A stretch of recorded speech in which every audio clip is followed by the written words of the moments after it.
This is the 17 Ultra Leica Edition, the latest flagship from Xiaomi that positions itself as the 2026 camera king. But if you care more about video than photos and you're looking for the ultimate pocket cinema camera, is it actually an upgrade over last year's 15 Ultra? After shooting over 4 terabytes of test video on both phones, I found something shocking. For video straight out of the box, this is mostly a downgrade from the 15 Ultra when it comes to the new sensors and the video quality out of the native camera app, and it gets worse. I discovered that Xiaomi has quietly walked back its pro video ambitions with the 17 Ultra and quietly removed key features it marketed to filmmakers with the 15 Ultra from the internet. But don't worry, I've archived everything before it disappeared. White papers, LUTs, and I'll share it all later in the video. But it isn't all bad news. I've uncovered 3 genuinely incredible improvements on the 17 Ultra that could change how we shoot pro video on smartphones in 2026 that no one else is talking about. And if you ditch the native camera app for MotionCam Pro, suddenly the 17 Ultra is in the running for Best Pocket RAW Cinema Camera of 2026. If you're new here, I'm Elliot, and this channel is all about getting big results from tiny cameras and minds so you can capture the best possible video from your smartphone. By the end of this video, you'll know whether the 17 Ultra is worth upgrading to, or if the 15 Ultra is actually the smarter buy in 2026. Raw test clips are available for channel members, and if you want to support this kind of deep testing, consider liking and subscribing. Now let's start with the key specs that matter most for filmmakers. Starting with the 17 Ultra's new chipset, the Snapdragon 8 Elite Gen 5, which delivers a modest bump on paper but a seriously impressive bump in performance over the 15 Ultra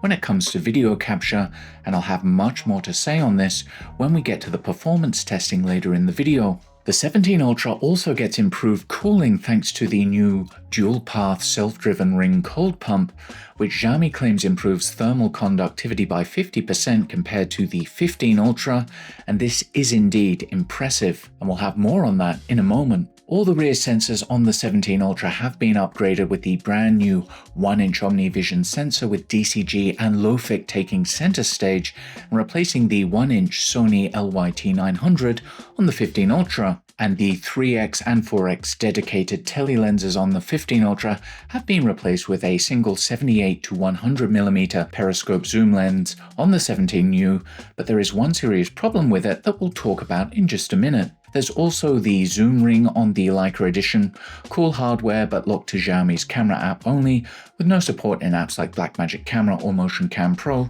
so useless for pro workflows. So those are just the on-paper specs relevant to video, and if you go off those alone, you'd be forgiven for thinking the Xiaomi 17 Ultra is the superior video camera, but real-world testing paints a very different picture. So let's start with the native camera app video experience first, before seeing what this device is actually capable of when capturing raw video with MotionCam Pro. Compared to the 15 Ultra, there are just 2 new video features in the native camera app on the 17 Ultra. The first is a Cine EI slider. This stands for Exposure Index. It's available in the Pro Video mode in addition to ISO. If you shoot Sony, you'll know that Cine EI changes monitoring exposure only, letting you overexpose at base ISO for cleaner shadows, then normalize in post. But on the 17 Ultra, Xiaomi is baking AI changes into the final recording and tying it to a floating ISO. In other words, more heavy image signal processing dressed up as a pro feature. And the second is the new LOFIC mode, which is available in the standard video mode. LOFIC stands for Lateral Overflow Integration Capacitor and is a sensor technology on the new OmniVision 1-inch sensor that adds extra charge storage capacity inside each pixel so it can capture very bright highlights without clipping, effectively increasing dynamic range. But the issue is you're required to use the standard video mode to take advantage of this. This means an atrocious image squeezed into low bitrate HEVC without access to manual controls. So yes, clearly it improves the image under some circumstances, as you can see with the rendering of the RGB light in this scene, but the video still looks awful, so you would never actually use LOFIC mode if you wanted nice looking video. And when it comes to image signal processing, or ISP, there are no meaningful improvements on the 17 Ultra. Across all video modes, it's still over-sharpened, oversaturated, over-contrasted, and heavily compressed.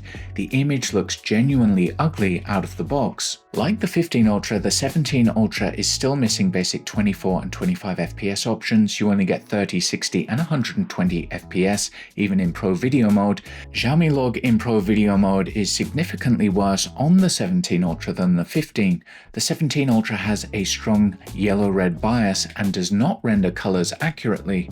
This applies across video modes and requires correction in post. The 15 U's colors are much more accurate. Bitrate for Xiaomi Log has improved from around 40 megabits per second on the 15 Ultra to roughly 80 on the 17, which is welcome, but there are serious encoder issues. In this shot, the image turns to mush mid-recording for no apparent reason. It looks like a keyframe issue and completely destroys the clip. The 15 Ultra isn't reliable either. It has a log exposure bug on the main sensor that strikes randomly and can instantly ruin your shot. Overall, Xiaomi Log is worse on the 17 Ultra. Electric video stabilization has always been poor on Xiaomi devices, and it remains a far cry from Apple's. Across all lenses, there's no meaningful improvement on the 17U.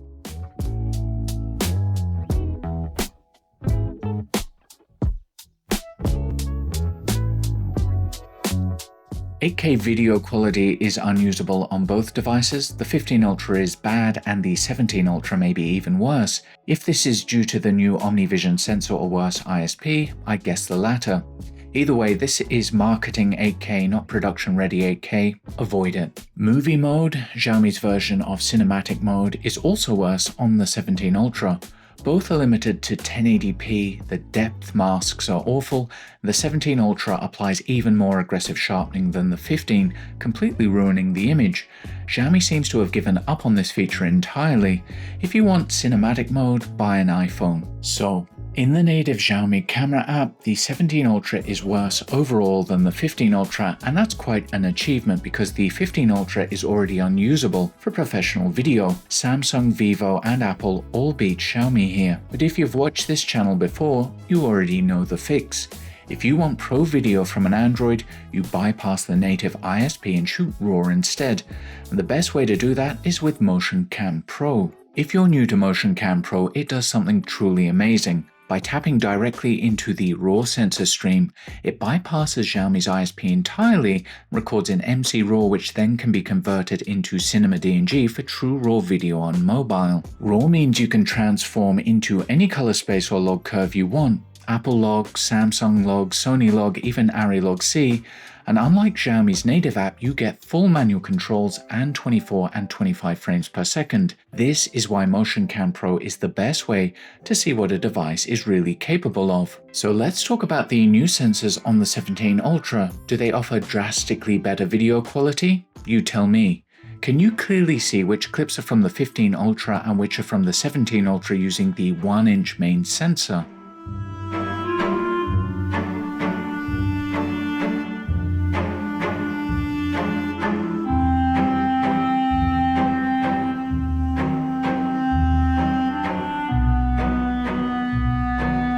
And how about in low light?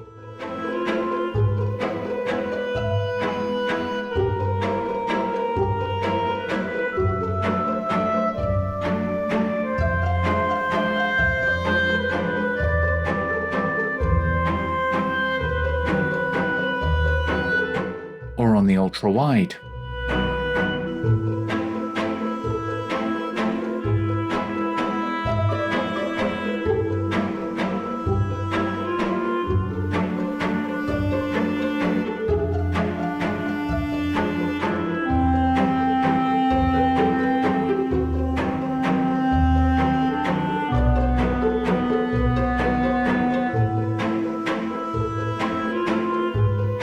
The only one that's easy to pick is the tele lens, as the 15 Ultra with its 99mm lens has much more reach than the 17. After extensive testing, I found no real meaningful improvements with these new sensors. In fact, across the board, the 17 Ultra sensors are noisier at the same ISO than the 15, including the new 1-inch OmniVision. And the color issues present in the native app extend to RAW too. The 17 Ultra has a strong yellow-red bias. In this shot, the orange RGB light turns red on the 17 Ultra. You can fix this in post, but you shouldn't have to. Right now, the 15 Ultra is more accurate out of the box. Both main sensors are 1 inch, but to my eye, the Sony sensor on the 15 Ultra looks a touch better, and I don't see any obvious dynamic range gains either on the 17U. Xiaomi advertises DCG and LOFIC on the new main sensor of the 17U, which should improve noise and dynamic range. The problem is, Xiaomi doesn't expose these features to third-party apps, which makes them effectively useless. LOFIC only works in the native app under a dedicated mode, and as you saw earlier, the image there is awful. Google unlocked DCG on the Pixel 10 Pro last year, and the results were truly impressive, offering better dynamic range and lower noise. Xiaomi, however, keeps it locked down and disabled for third-party apps, and there is no evidence it is being used in Pro Video mode either. The 15 Ultra's main sensor supports DCG, however Xiaomi cripples it there too, but if you have the global model with an unlocked bootloader, you can enable DCG via mods. Whether that will be possible on the 17 Ultra depends on the global release and community research, so watch this space. Next, let's talk about the quality of the rear lenses on both devices. Optically, the lenses are broadly comparable. The 3x72mm lens on the 15 Ultra is the weakest of the bunch, so it makes sense Xiaomi removed it on the 17. However, the new 78 to 100mm periscope zoom on the 17 Ultra has a major limitation. Access to the full zoom range is only available in Xiaomi's native camera app. In third-party apps like MotionCam Pro or Blackmagic Camera, you only get the fixed 78mm field of view, no optical zoom range at all. That means in real use, the 15 Ultra is actually more versatile. You get both 72 and 99mm lenses fully accessible in third-party apps. If you're a channel member, you have access to the focus chart DNG tests, so you can judge sharpness for yourself. But overall, it's hard to argue that the 17 Ultra is a clear optical upgrade, and without third-party access to the periscope zoom, the 15 Ultra is currently the more flexible telephoto tool. So as you've seen, paper specs and marketing hype paint a very different picture from the real-world testing, especially for video. Without MotionCam Pro, the 17 Ultra, like the 15 Ultra before it, would be disasters for serious video, but free from Xiaomi's ISP, both can deliver stunning results. And despite the new sensors, lenses, and color science feeling like a downgrade, I found 3 incredible upgrades that no one else is talking about yet that ultimately make the 17 Ultra the better pro video tool in 2026, despite its many shortcomings. First is performance. The Snapdragon 8 Elite Gen 5 significantly outperforms the 15 Ultra. The best way to test this is using direct log mode in MotionCam Pro. In direct log mode, raw frames are buffered into temporary RAM while being simultaneously encoded on the fly to HEVC or even ProRes. Yes, you can shoot ProRes on Android. This is powerful because you bypass the ISP, get much smaller files than RAW, and output directly into your chosen color space, log curve, and codec ready for editing, but it's doing 2 heavy operations at once, capturing raw sensor data and transcoding in real time. On the 15 Ultra, I can record around 5 to 10 minutes of 4K OpenGate direct log before dropping frames in ProRes Standard. And on the 17 Ultra, I've successfully recorded for over 2 hours without a single dropped frame. However, depending on ambient temperatures, 30 minutes to 1 hour is more typical in ProRes, which is actually game-changing. And when viewed through my thermal imaging camera, we can see that the 17 Ultra remains drastically cooler than the 15 Ultra over extended run times. And if you're curious, I'm using the Thermal Master P3 thermal camera for iPhone and Android. It's really excellent, and there is a 10% off code in the pinned comment if you're interested. The second key improvement for Filmmakers is the brighter display. The 17 Ultra has a higher peak brightness of 3,500 nits, and in sunny conditions this makes a big difference when trying to view the screen. And the third and biggest surprise is APV support. APV is Samsung's open professional codec designed to compete with Apple's ProRes, supporting 422 and 444 chroma subsampling with all intra compression at roughly 20% smaller file sizes. And the 17 Ultra is the first Android phone to feature hardware accelerated APV, but unfortunately the implementation is broken right now. Blackmagic camera shows glitches and MotionCam Pro crashes when enabling hardware-based APV encoding using the 422 stream. However, the 420 stream does work. But if Xiaomi fixes their broken implementation, APV could be a massive leap forward for professional video on Android and even beat ProRes when it comes to quality and performance. Until then, MotionCam Pro's ProRes software encoding in DirectLog is incredible and actually works, but working hardware accelerated APV would be even better. So let Xiaomi know you want this fixed in a future system update. At the start of this video, I said I had evidence Xiaomi has walked back its pro video ambitions, and this wasn't clickbait. If you watch Xiaomi's official 17 Ultra launch event, video simply isn't part of the narrative anymore. The entire focus is photography and the Leica partnership. Contrast that with the 15 Ultra launch. Xiaomi positioned it as a filmmaking device. They announced Xiaomi Log, highlighted their Asus partnership, released a Mi Log technical white paper, published an official Mi Log to Rec 709 LUT, and provided Asus workflow documentation and a resolved DCTL. Today, those resources are gone. Xiaomi's Asus pages redirect to a generic product page. The Mi Log white paper and official LUT have been removed from the internet, but by using archived snapshots from the Wayback Machine, you can still see how heavily Xiaomi marketed Pro Video with the 15 Ultra. The Chinese 17 Ultra product page mentions Asus once, but there are no workflow guides, no DCTLs, and no official LUT downloads. I've archived everything that was once publicly available, including the official Xiaomi Log Rec 709 LUT, and it is linked in the description for download. Taken together, all evidence suggests Xiaomi has abandoned professional video in favor of photography and Leica branding, and that shift is reflected in real-world testing. Xiaomi continues to lock down key sensor features like DCG, restrict LOFIC to heavily processed native modes, and reserve Xiaomi Log, the camera ring, and optical periscope zoom for its own camera app with no third-party support. Even APV, which they were the first to expose on Android, is currently broken, and long-standing 10-bit HEVC pipeline issues remain unresolved, as do broken RAW streams at 60 FPS. Yes, the modding community may unlock some of this when the global version is released, but users should not have to unlock the bootloader and install custom mods to access hardware capabilities that they've paid for. Xiaomi builds some of the best imaging hardware in the industry, but with the 17 Ultra, all signs point to photography-first priorities with video as an afterthought. So please, if you care about video, reach out to Xiaomi and let them know they can do better. Overall, I really like the Xiaomi 17 Ultra and respect their willingness to experiment with mobile imaging, and yes, their 1-inch sensors and periscope zooms are industry leading. The 17 Ultra can be an impressive pocket cinema camera, but only with MotionCam Pro. If you want great video straight out of the native camera app,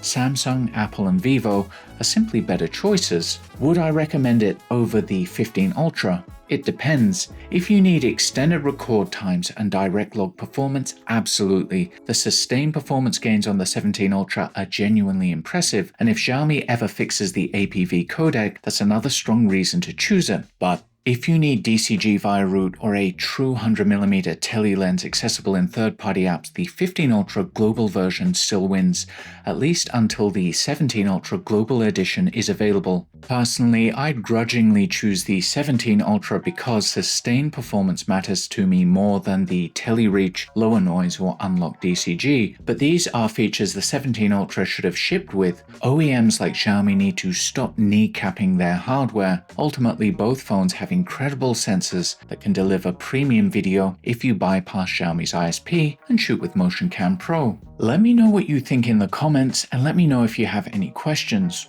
I'll be doing deeper dives on the 17 Ultra as a pocket cinema camera and comparing it against the Nubia Z80 Ultra, Vivo X200 Ultra, iPhone 17 Pro, and the Samsung S26 Ultra, especially if Samsung is the first to implement APV properly. If this video helped, please consider sharing it, as that helps my channel grow the most, and give this video a like. And if you want to support this kind of deep testing, consider subscribing and becoming a channel member to download the raw clips and inspect them yourself. Thanks for watching. I'll see you in the next one. Bye.